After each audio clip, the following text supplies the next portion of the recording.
Bonjour, rebonjour Olivier Sichel. Bonjour Valérian. Tout va bien? Tout va très bien, tout va très bien. Il y a une ambiance, il y a beaucoup d'énergie, Oui. il y a beaucoup de témoignages. Il y a des choses qui me touchent, c'est des remerciements de maires qui disent qu'on les a accompagnés.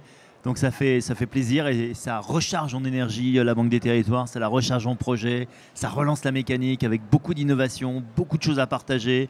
On se dit qu'on peut aller encore plus loin, c'est vraiment un ça que sert pour nous le Printemps des Territoires. Et là ensemble nous allons parler de la fibre. Ouais. Olivier, 10 ans déjà à la création de la Banque des Territoires, vous avez annoncé œuvrer pour des territoires plus connectés. Et l'ambition, c'était d'apporter le très haut débit partout, y compris dans les territoires les plus reculés et les plus...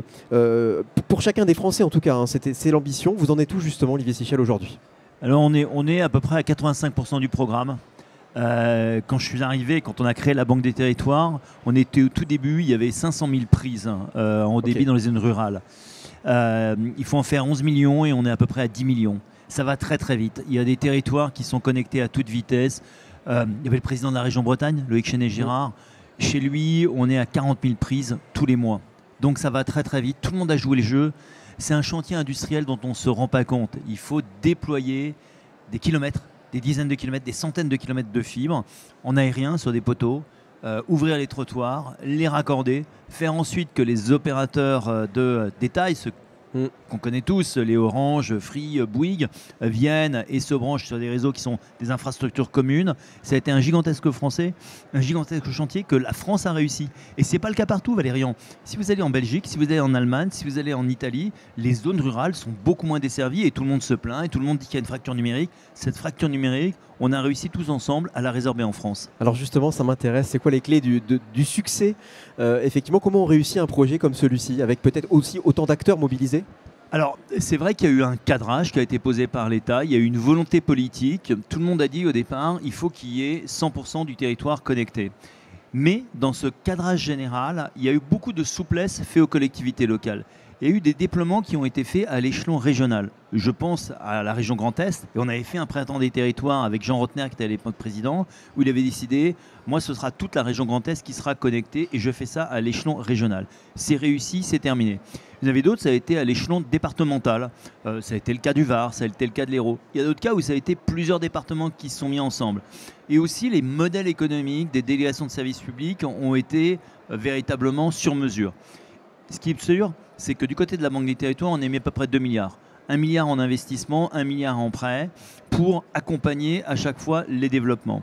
Et puis, il y a eu les opérateurs qui ont joué le jeu. Ça n'a pas toujours été facile. Vous allez entendre ici ou là des gens qui se disent « Ouais, d'accord, mais pour une prise branchée, il y a 2 prises qui sont débranchées. » Parce que c'est compliqué, on intervient tous sur le même réseau. Mais, in fine, petit à petit, on arrive à avoir cette couverture maximale du territoire. Et comment justement, en tant que financeur, on s'assure que tout se passe bien avec tout le monde? On est très opérationnel. On a fait des comités opérationnels. Moi, je me souviens d'endroits où ça se passait mal, où on disait on a un problème de recrutement des compétences. Hein, on a un problème de soudurier. Formons-les. Et les régions, elles ont la compétence de formation. On fait un atelier de formation. On disait, on a un vrai problème avec nos amis d'Enedis qui ne veulent pas raccorder les prises sur les poteaux. Mettons-nous autour de la table, discutons avec Enedis. On a trouvé une solution. On a eu un problème à un moment avec les droits de passage sur les ONF. Enfin, tout ça a été une aventure industrielle, mais à chaque fois, on a dit, voilà, on se met autour de la table, on trouve ensemble des solutions, mais on ne lâche rien. Le sujet, c'était de dire chaque fois, OK, vous avez ce problème-là, on le prend en compte, on va essayer de trouver une solution et on se revoit dans 2 mois, on se revoit dans 3 mois pour avancer.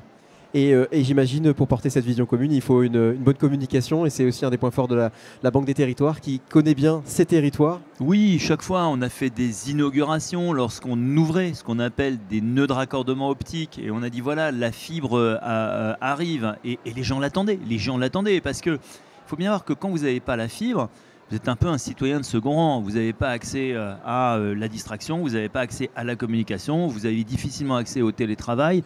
Donc les gens l'attendaient et chaque fois on a réussi à communiquer. Et puis la chance qu'on avait, c'est que vous jouez sur des grosses masses.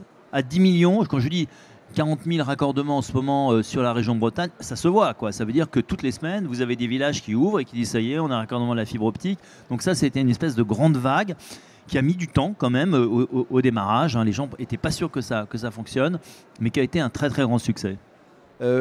Concrètement, et vous l'avez déjà un petit peu abordé, la fibre, ça change quoi pour les Français? Parce qu'on parle beaucoup, enfin on parle de la fibre, mais concrètement. Alors, dans le quotidien? ça change beaucoup de choses, hein. Et d'ailleurs, on fera une émission qui sortira le 10 juin, où il y aura à la fois les grands opérateurs, Xavier Niel de Free, Christelle Heidemann d'Orange qui en parleront. Mais on a voulu aussi aller du côté des usages. L'éducation en ligne, on a connu cette phase de Covid. Bah, vous suivez pas votre école en ligne si vous êtes en bas débit. Et donc ça change l'accès à tout un système d'éducation. Il y aura par exemple Educarté qui expliquera comment ça fonctionne Educarté. Il y a la santé, les solutions de santé. Vous ne partagez pas de l'imagerie médicale, vos radios, votre IRM quand vous êtes en bas débit, ça marche pas. Les entreprises. Aujourd'hui, aucune entreprise ne s'installe dans un territoire s'il n'est pas connecté au haut débit. Donc vous voyez, ça change quand même énormément de choses. Vous l'avez déjà dit, il y a une émission effectivement qui est programmée au mois de juin pour célébrer ce succès, parce que oui, on peut être fier, on peut dire c'est un succès, Olivier Sichel. C'est important de le répéter. C'est un énorme succès parce que les gens se le tiennent pour acquis et disent bah voilà, j'ai eu le très haut débit, c'est déjà à moi, maintenant trouvez-moi le médecin, on est passé à autre chose. Mais la réalité, c'est qu'on a déjà fait quelque chose d'énorme dont les gens profitent chaque jour, tous les jours, qui est l'accès au très très haut débit. Et on avait envie de revenir parce que ça a été une aventure industrielle importante. Aujourd'hui, les gens voient ça comme une grande simplicité en disant voilà, je suis dans un petit village, à Nuel-sur-Layon, dans le Maine-et-Loire, j'ai la fibre, je me branche, j'achète ma box et j'ai accès à tout. En réalité, c'est aussi simple que ça, quoi, hein. Il faut raccorder la fibre, faire en sorte que tout ça soit interopérable, que tout le monde se mette d'accord sur les prix, sur les tarifs, et d'avoir réussi à conduire ce chantier en temps record. Merci beaucoup, Olivier Sichel. Et je propose à ceux qui nous suivent de voir le teaser de cette émission Rencontre en territoire connecté dont vous parliez il y a un instant.